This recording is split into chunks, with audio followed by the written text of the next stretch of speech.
আজ আপনাদের দেখাবো Dhaka elevated expressway. Dhaka elevated expressway বাংলাদেশের একটি সর্বোন্নত টোল রোড, 12.26 মাইল রাস্তা, দেশের প্রথম এলিভেটেড এক্সপ্রেসওয়ে হিসেবে বিবেচিত। 2023 সালে আংশিকভাবে খোলা হয়েছিল।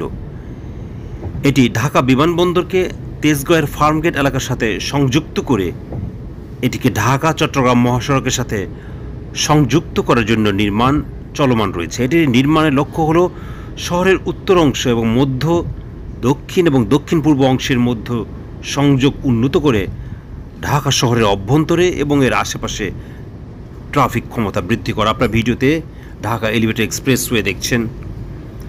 4 লেনের ঢাকা এলিভেটেড এক্সপ্রেসওয়ে রুটটি কাওলায় হযরত শাহজালাল আন্তর্জাতিক বিমানবন্দর কাছে শুরু হয় এবং তেজগাঁও, মগবাজার, কমলাপুর হয়ে রেল লাইনের পাশাপাশি চলে এবং ঢাকা চট্টগ্রাম মহাসড়ক ধরে যাত্রাবাড়ির কাছে কুতুবখালীতে শেষ হয়।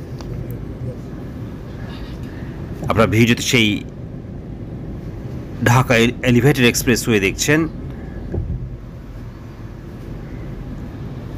এটির মধ্যে 3 হুইলার এবং মোটরসাইকেল রাস্তা ব্যবহার করার অনুমতি নেই।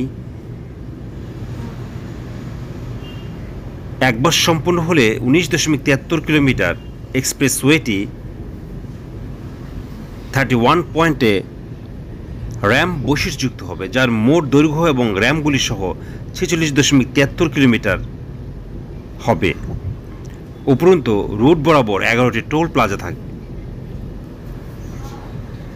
ডিজাইনের স্পেসিফিকেশন অনুযায়ী এক্সপ্রেসওয়েতে গতির সীমা 80 কিলোমিটার প্রতি ঘন্টায় সেট করা হয়েছে। যাই হোক, সরকার অস্থায়ীভাবে কাউলা থেকে তেজগাঁও পর্যন্ত 60 কিলোমিটার প্রতি ঘন্টা গতি সীমা কার্যকর করেছে। এক্সপ্রেসওয়েটি টোল চালিত এবং বাস, মিনিবাস, সেডান, এসইউভি, নির্দিষ্ট ট্রাক এবং পিকআপ সহ 8 ধরনের যানবাহনের জন্য এক্সেসযোগ্য। যাই হোক, এক্সপ্রেসওয়েতে মোটরসাইকেল, সিএনজি চালিত অটোরিকশা, 3 হুইলার, সাইকেল এবং পথচারীদের অনুমতি নেই। 2005 সালে সরকার ঢাকার জন্য একটি 20 বছরের কৌশলগত পরিবহন পরিকল্পনা অনুমোদন করে, যার মধ্যে মেট্রো রেল, এলিভেটেড এক্সপ্রেসওয়ে এবং রিং রোডের মতো প্রকল্পের প্রস্তাব অন্তর্ভুক্ত ছিল।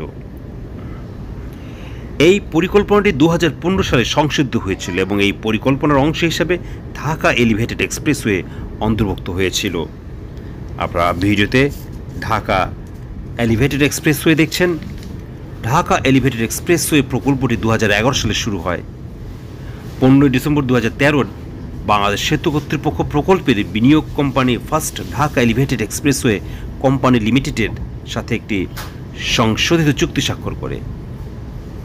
এই প্রকল্পটি পাবলিক প্রাইভেট পার্টনারশিপ মডেলের অধীনে বাস্তবায়িত হচ্ছে, যেখানে থাইল্যান্ড ভিত্তিক ইতালীয় থাই ডেভেলপমেন্ট শেয়ারের 51%, China Shandong international economic and technical cooperation গ্রুপের 34% এবং সিনো হাইড্রো কর্পোরেশন লিমিটেডের 15% শেয়ার রয়েছে।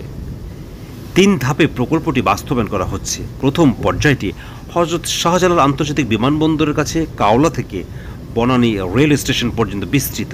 দ্বিতীয় ধাপটি বনানী রেল স্টেশন থেকে মগবাজার রেল ক্রসিং পর্যন্ত এবং তৃতীয় ধাপটি ঢাকা চট্টগ্রাম মহাসড়কের মগবাজার রেল ক্রসিং থেকে কুতুবখালী পর্যন্ত বিস্তৃত।